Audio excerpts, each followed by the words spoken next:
Good afternoon and welcome, everyone. My name is Caroline Kohles, and I'm the Senior Director of Health and Wellness at the Marlene Meyerson JCC Manhattan. And today on the Positive Psychology Hour, a series that we do in partnership with the Whole Being Institute, we're going to be talking about the positive interplay of exercise or movement, really, posture, and emotions. And we're going to explore the connection between the physical and psychological well being that comes from those exploring our body posture and actually moving. So, of course, exercise is widely recognized for its physical benefits, but recent research has shown that movement, posture, and emotions are all interconnected and they contribute to overall well being.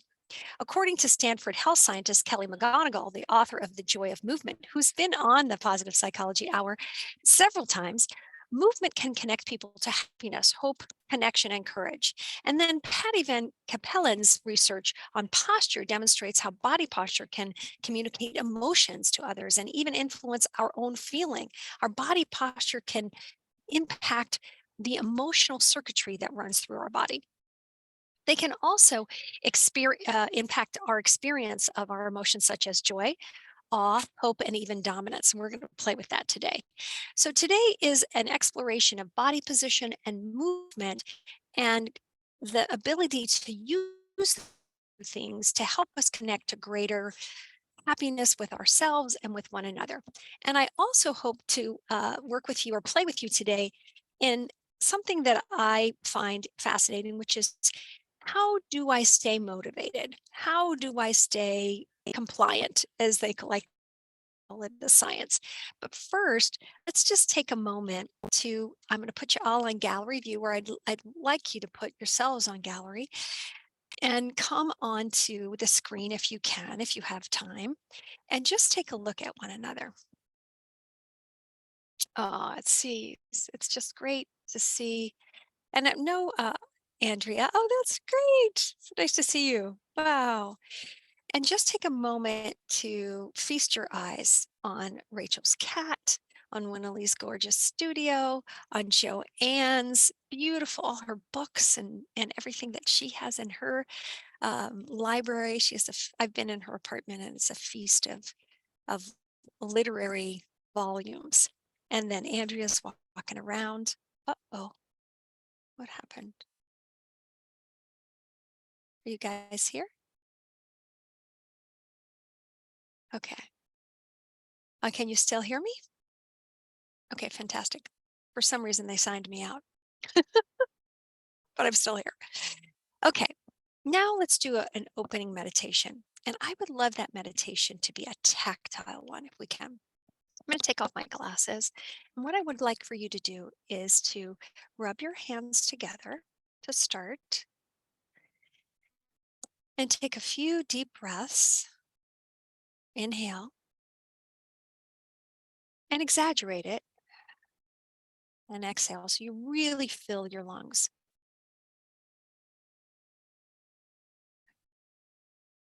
And one more. Now let your breath return to normal. And let's go ahead and take our hands, and we did this once before, to the top of our forehead. And what we're going to do is we're going to touch. We're going to use touch to come into our body. So hands are going to go gently down. You can close your eyes and pass by your forehead.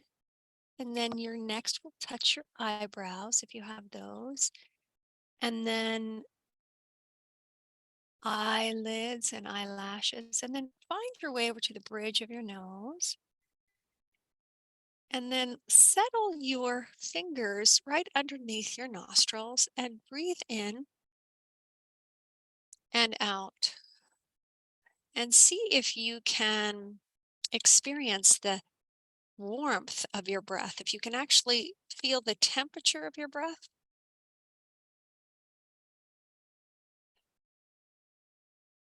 And you may notice that your fingertips, as you inhale, go up just slightly. And as you exhale, they move down. And then go ahead and move your hands past your lips, touching your lips. So I notice mine are dry. And then your chin, and then let them come down your chin towards your neck. And then place one hand on your heart and see if you can feel, you might have to move it around, keeping your eyes closed, your heartbeat. Continue to breathe in and out. And then place your right hand or your left on your belly. And then when you're ready, open your eyes. Oh. And what I love about that is that creates kind of a full body sensory experience, right? And brings us present. So, our next thing after meditation is to explore this idea of body posture. So, what we know about body posture is that if it's like there's a movie camera inside our head. And I remember talking with Daniel Siegel about this. He said, Caroline, think of this as a camera in your head. And what it does is go ahead and move your head down, look down, and kind of crouch your shoulders up a little bit. It's like your brain takes a little picture of that. Now let that go because I don't want you to stay there. Your brain takes a little picture of that, and then it starts sending chemicals through your body to say, oh, my body's in that shape. That must mean I need to feel a certain way, and then those chemicals are released. It's fascinating to me, right? What happens? What's first, the chicken or the egg? Is it the body posture that creates the neurochemicals and the mix of sadness or tension or anxiety, or is it the mixture of sadness and anxiety that then creates the posture? Well, either way, we can influence and impact what we're doing. So now let's do a typical posture of um, joy. What happens, it turns out our face is very important in joy. There's a slight look up. So just do that for a second. Just look up, right? And the hands are raised. So what I'd like you to do is take your hands up in the air and look up and just hold that for a moment. Breathe into that posture. And I want you to imagine that you are at a race and you're crossing the finish line and you hands are up as you cross. Maybe you even break the tape. That exhilaration, that joy, that high, and bring your arms down, right? Is the body posture that everyone assumes as they cross the finish line. And it turns out that joy is universal. And that expression of joy, where we look up and we actually raise our hands, is common cross culturally. Now, awe is a little bit different. Awe, the posture of awe is hands right kind of by the head or even touching the face. So let's try that. Hands on the face and just imagine you're seeing something. A friend of mine has a new baby grandchild. And so it's right here. It's a little bit more directed. The eyes are a little bit more focused forward and the hands are here or they're close to the face. Whereas joy, let's try joy again, up and looking up, right? And awe, a little bit more directed. Yeah. Oh, so precious, that little baby and those little feet. Amazing. And then hope is a little bit more internal. It's the more protective of the body posture. So bring your hands in and it's a little bit more like closer knit. And remember, it's the only positive emotion that Barbara Fredrickson has found where fear needs to be present in order to activate it.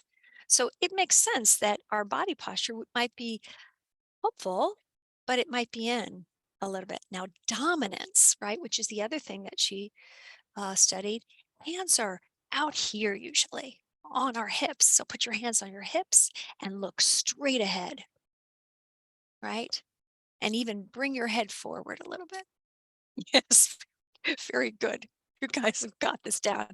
Now, what I'd like you to do is let's practice those postures and let's give it a little bit of sense stretching. Sense stretching is where we give it a little bit of time so we can feel that. So let's try joy first.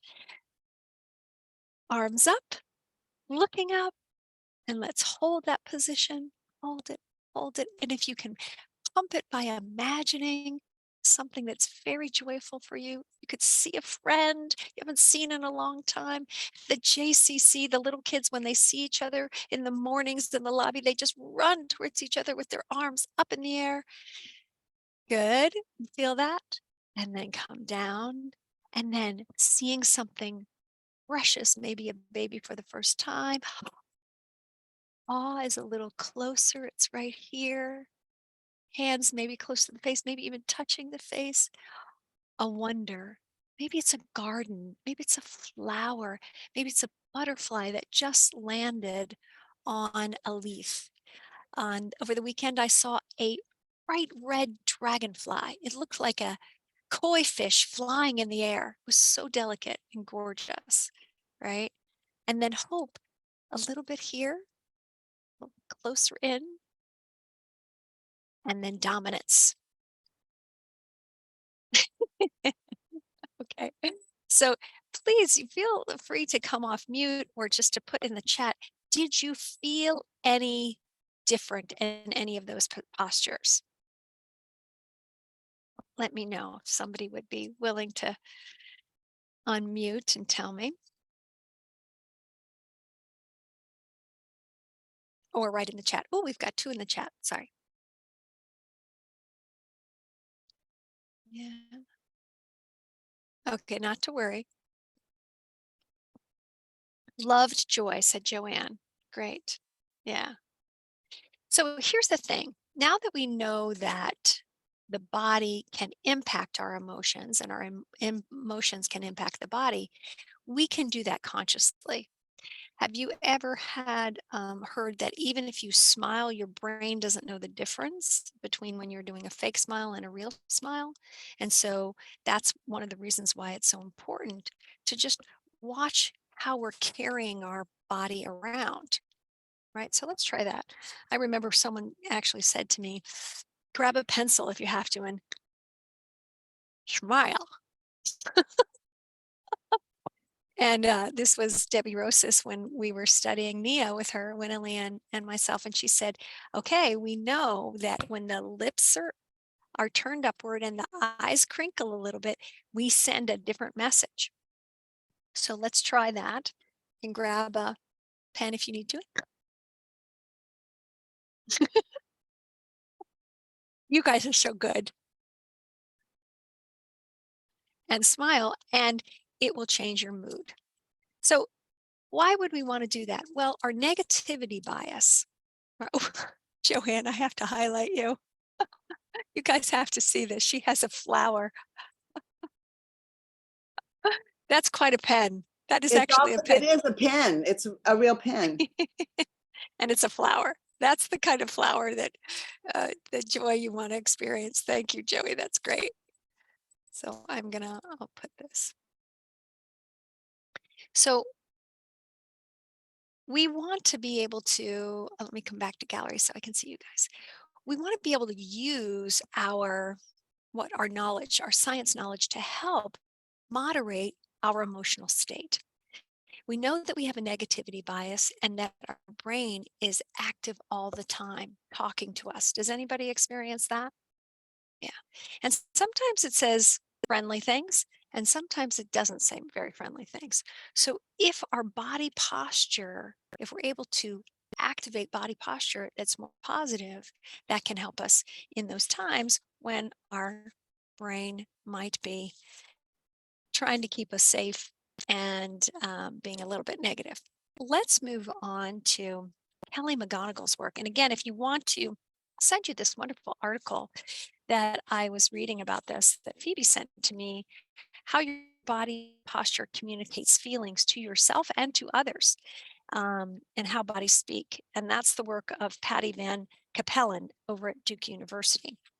Let's move over to my friend Kelly McGonigal and talk a little bit about movement. Here's the thing that they found about how to stay moving and active. And I'd love for you to fill this out. The people that anticipate what the challenges are going to be. Yeah, don't worry, Helene, I'll send it out with the recording. The people that are going to that anticipate what the challenges will be to them getting in the way of them exercising and planning for that actually are more successful. So let's do kind of a answer or a fill in the blank. Um, let's do this. I like to move in the following way, and let me know how you like to move, what you like to do, what kind of, and I use the word movement specifically because exercise has a certain connotation to people. What the researchers have found is that movement is what's most important for the body.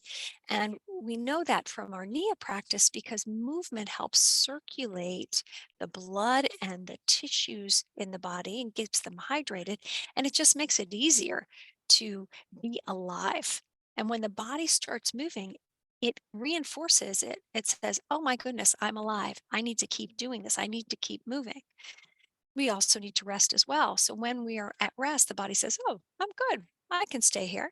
Okay, so Winnie likes fluid, freely, and grounded kind of movement. Andrea likes walking by the water. Any others? Any movement experiencing? I like to move to music, broad strokes while swimming. Beautiful. Dance. Yeah. I enjoy walking and strength training, the latter making me feel like I can take on the world. Rachel, that's very important because that's one of the things that Kelly found. And what we're going to talk about today is first this, have you heard of the runner's high, right? Anybody? Raise your hand if you've heard of the runner's high. What turns out, thank you. It turns out that the runner's high is an exercised mood boost. It's not exclusive to running. A similar bliss can be found in any sustained physical activity. Scientists have long speculated that endorphins are behind the high, but research shows that the high is linked to another class of brain chemicals called endocannabinoids. Endocannabinoids. The same chemicals mimicked by cannabis, which, as we know, is like marijuana. So you have your own ability to create your own high in your body. And neuroscientists call these the don't worry, be happy chemicals. I love that, right? So, and Tal Ben Shahar talks about if you don't exercise or move every day, it's almost like taking an antidepressant or taking a depressant, right? Because think about this, we've got the uh, negativity bias of the brain, and that's going to take us down. And then when we have exercise, it brings us back up. It levels it out.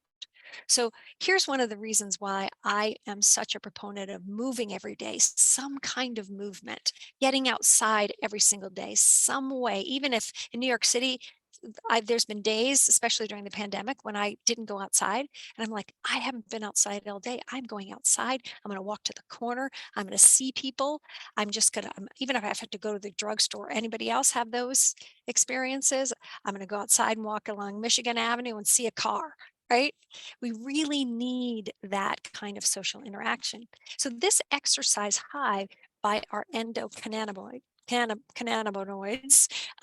is it is an area that regulates the stress response. So which includes the amygdala and the prefrontal cortex, and they're rich in receptors for these endocannabinoids.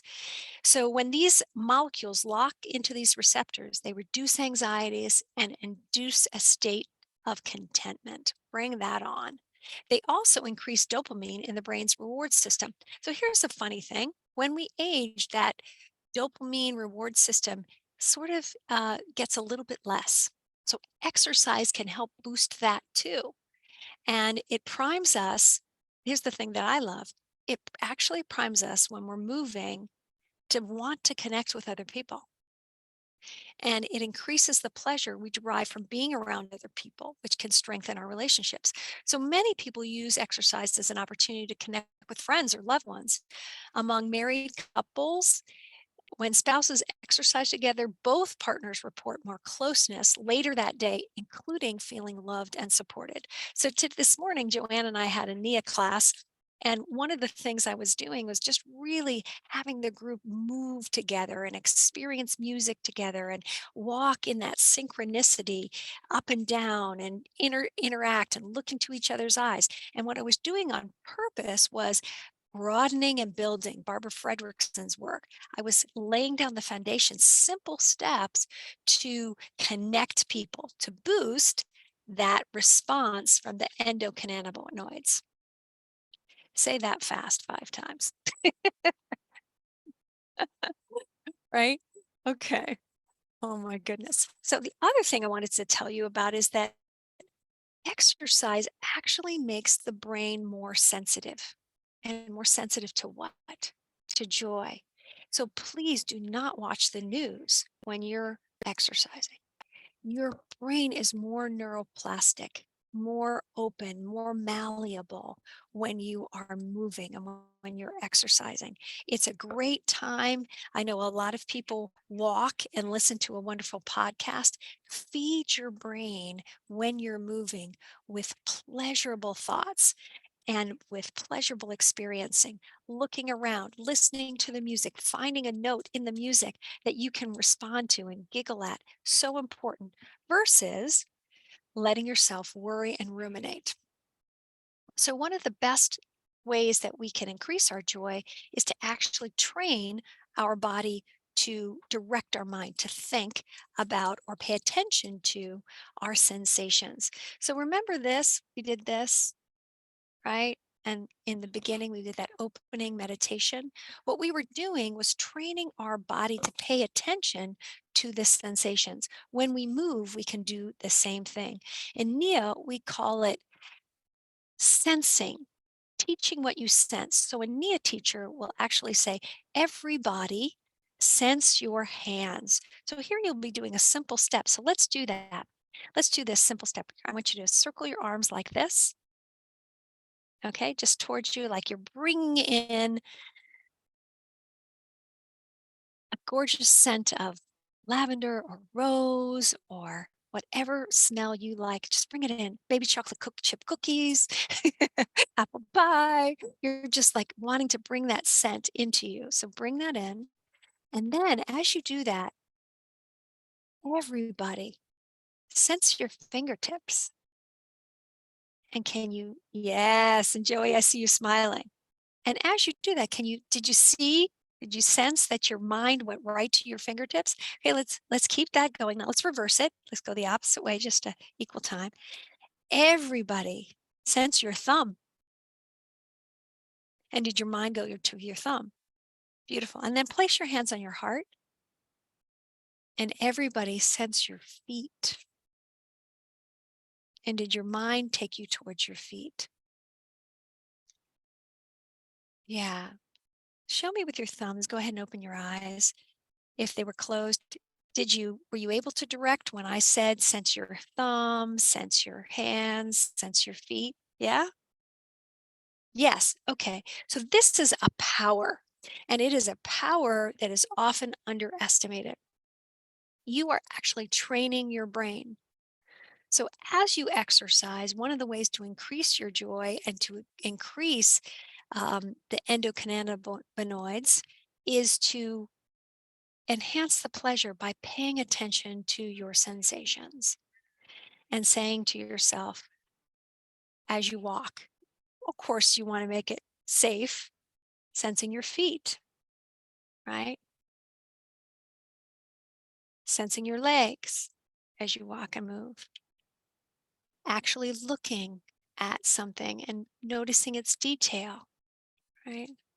Touching your fingers. Let's do that. Just touch your fingertips as you're walking, as you're moving. And what this does is it directs your attention, it takes you to your body, it deactivates the fight, flight, freeze response, and it allows for you to go into what we're talking about, the connecting brain, the right hemisphere that sort of is expansive, and you're actually more aware. I do this on my bike sometimes. It sort of freaks my friends out. "Are you gonna be safe?" And I was like, "Actually, yes, because if I'm paying attention to my handlebars, my feeling my arms on my hands on my handlebars, and I'm paying attention to the wind in my face, and I'm paying attention, I'm more in my body, and my vision is broader than if I were paying attention to, gosh, when I get to work, do I have to, write up that blurb and make sure I connect to so and so? Then I'm in my head and I'm actually narrowing my focus. So this is all about expanding our focus, broadening and building. The other thing that exercise does, and Rachel was talking about a little bit when she was saying, you know, I enjoy walking and strength training, the latter making feel like I can take on the world. Yeah, exercise, believe it or not, makes us brave. The science shows that courage is another side effect of physical activity on the brain. At the very same time, an exercise habit is enhancing the reward system, it's also increasing neural connections among areas of the brain that calm anxiety. So, regular physical activity can also modify the default state of the nervous system so that it becomes more balanced and less prone to fight, flight, or freeze. And check this out. Do you remember hearing about lactic acid and all of that and how that I used to be, oh, I get sore and then lactic acid builds up in my body and that's like a bad thing. Well, recently it turns out that after lactate is released by muscle, it travels through the bloodstream to the brain where it alters your neurochemistry in a way that reduces anxiety and protects against depression. So, anxiety can be calmed by moving, depression can be calmed by moving, but sometimes the movement itself allows us to experience ourselves as brave. So let's think about it. As we're as we're exercising, if we're in a dance class and our arms go up like this and we look up, what are we doing? We know we're activating the posture of joy. If we come and we look at each other like this, we know we're activating the posture, the body posture of awe. If we come in here and we're just feeling like maybe a little afraid, but we're hoping, yeah, that it's going to turn out all right. We're activating hope. And if we come here and we put our hands on our hips and we give a little punch, we're activating that dominance, like powerful. I'm ready. I can do it. So knowing that, add those positions in to your workout. Maybe when you finish your run or your put your hands on your hips and say, I did it, right? And feel that sense of accomplishment. And you'll actually be amplifying the voice of that part of you that wants to move and wants to be alive. And that number 4, we have 5 ways that exercise impacts our brain is moving with others builds trust and a sense of belonging. This is the mirror neurons, and I had the opportunity to interview Vittorio Galezi, who studied and found the mirror neurons in the brain. And it was kind of funny the way that they discovered it. They were giving a monkey a banana. A lab technician was feeding a monkey a banana, and they were measuring. He had little measurements on the monkey all over, and they were measuring that, and they took a break. And then the lab tech himself started to eat a banana, and the same neurons fired when the monkey was eating the banana as when the monkey was watching the lab tech eat the banana. And they went, "What's going on? Wait a second. We thought that the only way those neurons would fire would be if the monkey was actually eating it. But you mean he can connect the same way and feel the same thing if somebody else is eating it and he's watching it. And then the whole study exploded. It went deep into empathy, it went deep into connection, deep into synchronicity. So when we move together, when we're in sync together, when we're listening to the same music, when we're moving together, we amplify that again. And that's something to know. It builds trust and a sense of belonging. And I guess it was discovered in 1912. The French sociologist Émile Durkheim coined the term collective effervescence. And I just love that to describe the euphoric self-transcendence individuals feel when they move together in ritual, in prayer, at work. Moving with others, for example, in group exercise, yoga, or dance classes is one of the most powerful ways to experience joy. Does anybody have an example of that, of a time when they were moving and together with someone and or with a group of people? It reminds me of all those walks that, yeah, Patrice, you want to share? Yeah. Hi. Just yesterday, for the first time since I've moved to Maryland, I grew up on the shore in New Jersey. I've been down here for 15 months. And I've been dying to get in the water. I've missed the ocean so terribly. So the senior center offered a free class for seniors at the YMCA of aerobics, water aerobics, called Wet and Sweat, which I love. I thought that was great. And I went, and I didn't know, but I'd seen a few people at the senior center. There were at least 24 more people. It was fabulous. I can't even explain the joy I felt being in the water and exercising, and everybody it was such a good time. It was just amazing. You almost said, And we did our arms up a yeah, lot. yeah. I always thought you were going to say we had a blast. It really was. It was something I can't compare anything else to, the feelings that I had yesterday. That's awesome. And that is that collective effervescence. I just Yes. love that word. I just think that that's so amazing. Anybody else have a story? When we tell our stories, of course, Jude was on last week and she was talking about storytelling. And when we tell our stories, it just elevates the experience of, again, because of the mirror neurons, but also because we're sharing something and we're going, oh yeah, I've been in that situation too. Oh, And if I may, yeah. this is going to go on every week now. I can go every Monday for 45 minutes. It is. Okay, so what I want, Patrice, so now this is anticipatory joy, right? Do Now you that's see right. how you are, Exactly. do you see how you are, and this is exactly one of the ways to increase compliance. You are anticipating Yes. joy. You're looking forward to it, and that activates our hope circuitry too. It's like, Right. wait a second, there's something in the future that I'm looking forward to. And it's a particular hit, it's a particular high, it's a particular experience, and it's a multi-sensorial experience because it's all in the water, it's with other people, there's music there. So the water's touching you, you're touching the water. We have in sensation. Sensation is, let's just think about it this way. We have it, I'm going to touch from out to in, right? So something on the outside is touching from in.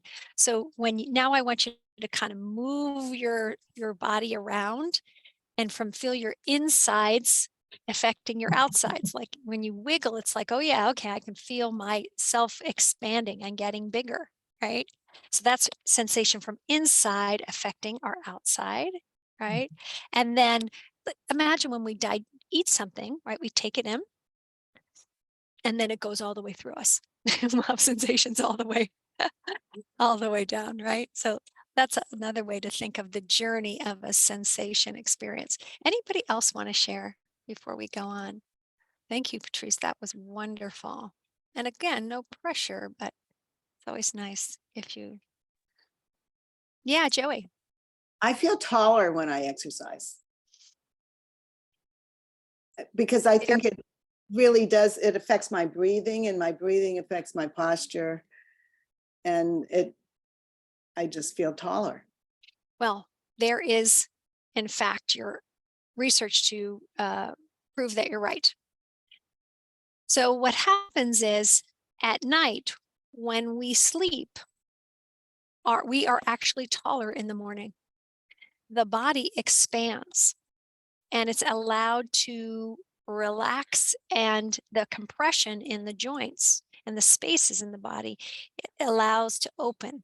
This is why sleep is one of the reasons sleep is so important. So if you measured yourself in first thing in the morning, you would find that you were a little bit taller. As the day goes by, of course, gravity and carrying our body around, things can settle and they can squish, right? So when you exercise, you are actively creating the space in your body.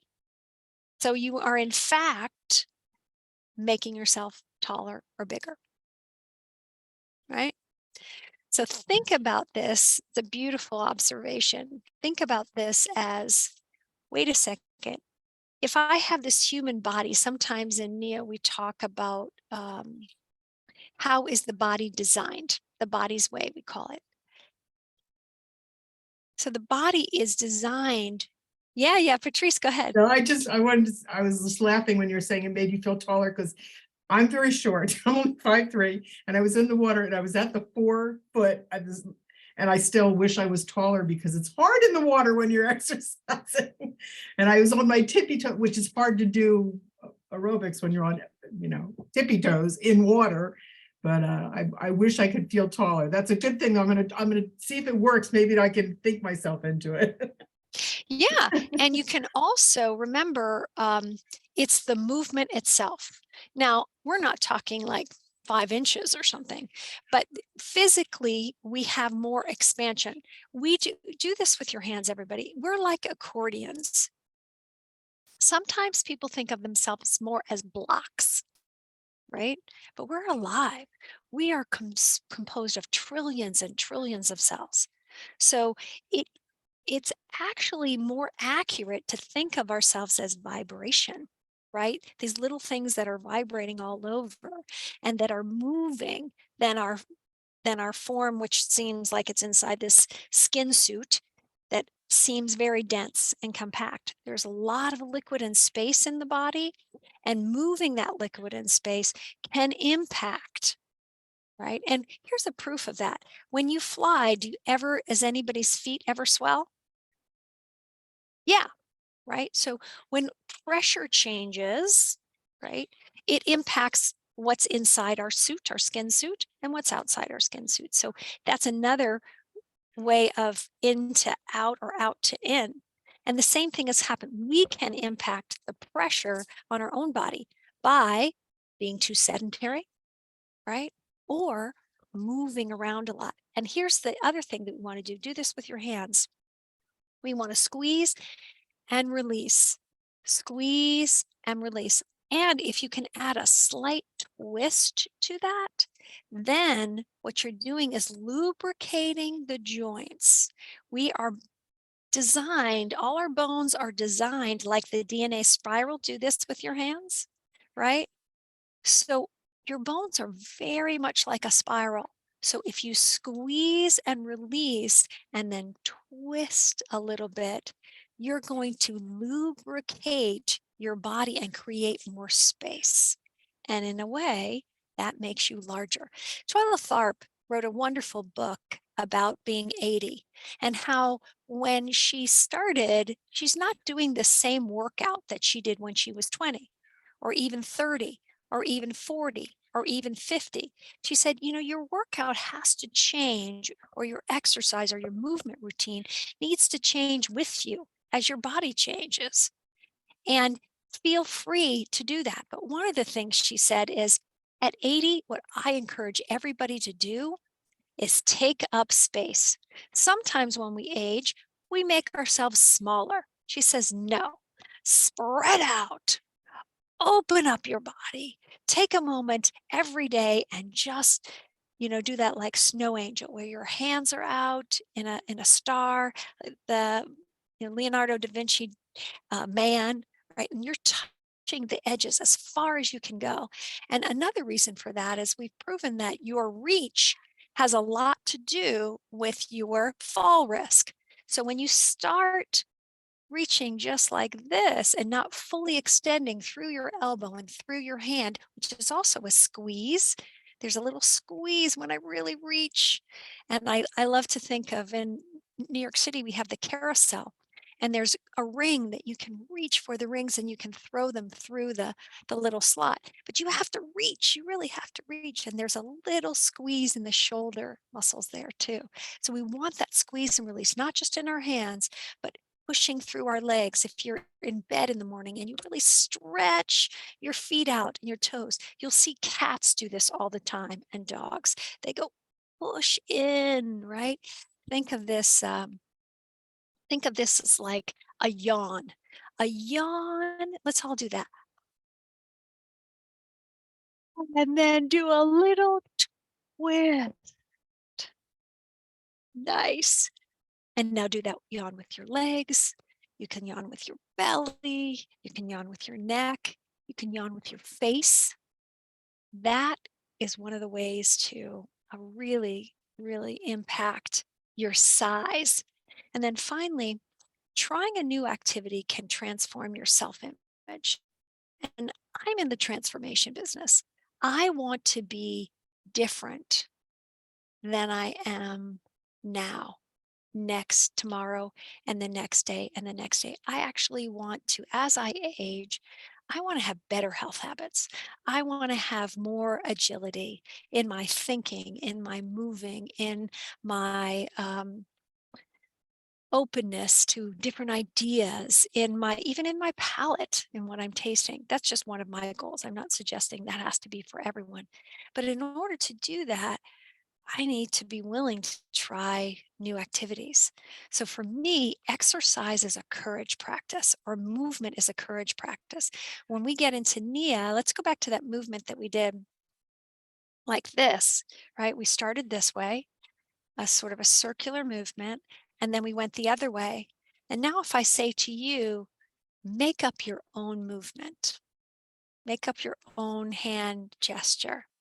Yeah, you are just taking a moment to bravely be authentic, look different than anybody else in the moment. And that has an impact on our brain. Is saying, wait a second, how, first of all, you have to make a choice. How do I want to move? Then you have to do it. And then you're doing it in front of other people. That requires courage. It seems like a simple act, but by saying that, what you are essentially saying to your body is it's safe to be different. It's safe to try new things. It's safe to be curious. And so that is another thing that I try and incorporate into my exercise. When I go swimming, Patrice, oh my God, it's hilarious. When I take one of those classes, let me tell you, I'm adding little hand gestures. People are giggling, they're like, wow, you look like you're having a good time. I'm like, I am having my own party over here. I'm still doing what the instructor is asking me to do, but I'm adding my own spice. And I really encourage everyone to add your own spice to it. It's kind of like going to the salad bar and you getting to choose. Everyone's got the ingredients. The movement that's offered in those classes is the movement, but you can spice it up with what appeals to you. Rachel, I had a question for you, or anybody actually. When you do your workout, do you ever feel different from one day to the next? And you notice, like today, I don't think I can do the same amount of weight that I did last time. Yes. And she's saying yes. Here's another very important thing that exercising or moving on a regular basis teaches us. It teaches us to listen. And Nia, we have something called the now body. What is my body feeling now? What is it capable of, of doing today? I read recently that we are feeling animals that think, not thinking animals that feel. So going to the feeling, the sensation is really important. It is a faster way to evoke change and to stay motivated. So if I listen to how I'm feeling, and then I go in to a movement and I start small, and if there's an invitation to do more, I go a little bit bigger. And then if that feels good, I go a little bit bigger. I'm actually working with my now body. And that is one of the best ways I know. And what is that doing? And then if it doesn't feel right, I go back in. So I'm doing that same thing, squeezing and releasing with my choices of whether today I'm going to do more or less. Yeah. Time of day too. I can get on my exercise bike easily in the morning. Yep. If I wait, it gets exponentially more difficult as the day goes on. Yeah. And there's a lot of evidence that proves that those that exercise or work out in the morning are more compliant. Good observation. Good observation, everyone. Well, I wanted to open it up to you guys. It may take a lot to get me to the gym, but once I do it, I am so happy. Yeah. Now, Helene, let's talk about that for a second because I did want to do some things where we write something in. What are some of the things that get in the way of your movement practice? I have a to-do list. I have so many things that, get in the way, errands, etc. Mhm. Yeah, to-do list. Yeah, and I agree. It's sometimes for me, I have to really make a commitment to do my meditation before I look at my email. If I look at my email first, it's off to the races with work, right? Anybody else experience that? So it's preemptively looking inertia. Yeah, inertia. Yeah, same with meditation. I may dread it, but never regret it having done it. And here's the thing, maybe I can make it more pleasurable. This is one thing that I've been working on myself, which is I do best with classes that have set times. Beautiful, Fran. That's great. So let's talk about this. If Rachel, especially when you're saying I may dread it, but I never regret having done it. So let's look at the dread. Sometimes it's great to tackle the dread, which is because remember, think about it this way. If you turn on the light switch, I'm going to call it the dread light switch, which is a tape.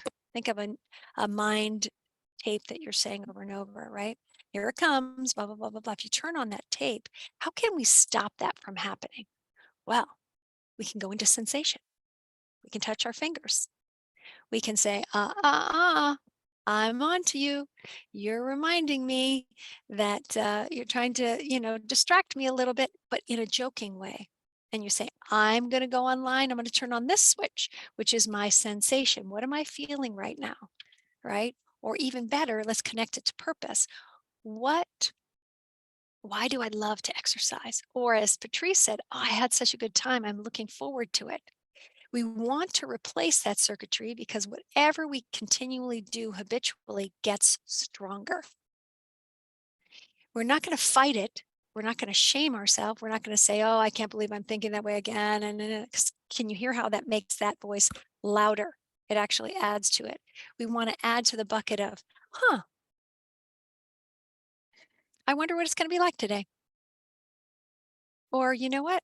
I'm going to turn off that tape by distracting myself entirely, going into sensation, touching my fingertips, sensing my toes, moving my body, and then keep moving like a little snake, a reptile, right?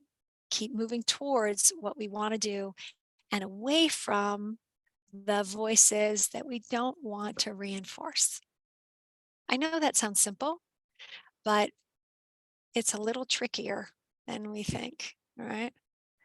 Let's see. I do best with classes that have set times. Yes, me too. So inertia. Andrea, let's talk about inertia.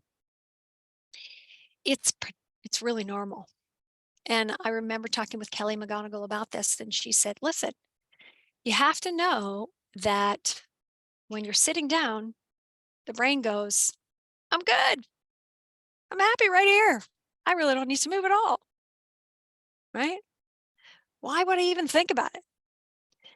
And you just have to go, that's just the brain, right? And then as you start moving, it goes, I'm good. Why didn't I do this sooner? Wow, I feel so alive. So what's going on? The trick is that sometimes we wait for the I'm good. Why didn't I move to happen to us when we're on the couch? And the brain doesn't work that way. The brain is going to stay wherever it is planted. So it's going to say, I'm good. I'm happy right here. This is fine. But what you want to do is move anyway, right? Give it about 10 minutes and then know that that is what the brain says, oh my gosh, I'm alive, I'm moving, right? But don't expect to feel I'm alive, I'm moving, I'm going to do that again every single day to have that conversation when you're sitting on the couch. It's a different conversation. Does that make sense, everyone? And Kelly said, like she's the kind of person that even if someone told her exercise wasn't good for her, she would do it because she loves it so much and she loves it so much. But she still has to fight that voice on the couch every single morning. It's not like she wakes up and says, hey, I'm ready to go. She wakes up and she goes, wow, this coffee tastes great. And I'm sitting here and I'm watching this beautiful sunrise. And do I really need to walk today? You see the saboteur, right? And the like the little voice that's like, I'm good. So we need to know what that's like and then move beyond it. Yeah. And anticipate that.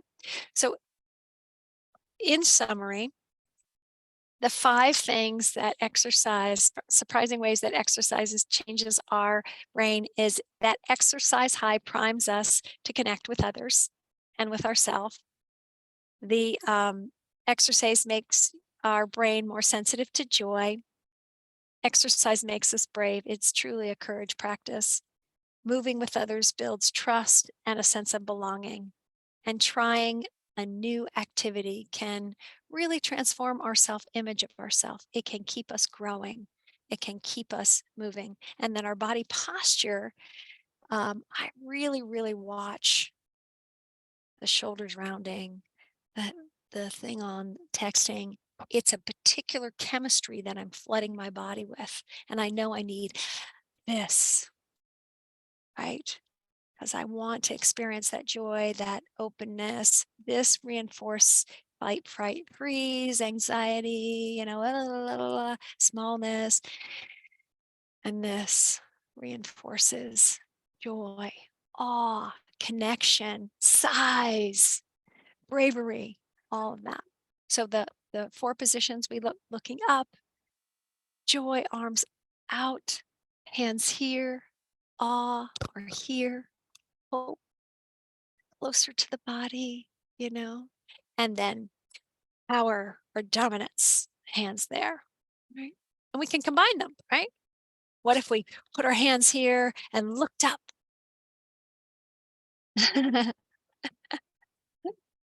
Thank you so much for spending time with me, you guys, and exploring this. Let me, any thoughts, any questions? I watch a ballerina and she or he exudes such grace. Yes, I agree. And such power.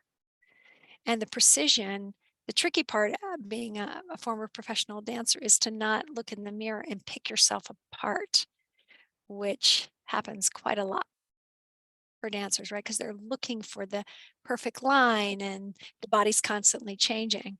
So, and the perfect point and the perfect, and Winnerly actually told me that perfect means whole instead of a point that you get to and fall off of.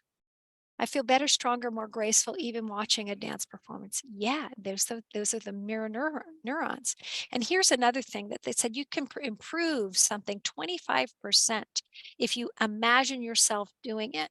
So it's something my father had a stroke 3 years ago. And one of the things that I've been working with him lately is he wants to get back on the tennis courts, is imagining himself playing on the court and then flooding that play with not with worry, right? So Rachel, this is something you can imagine yourself working out and feeling strong and powerful and brave and see yourself. So when you're drinking your coffee, right, or feeling that dread, you can say, wait a second, I remember how I felt after that workout.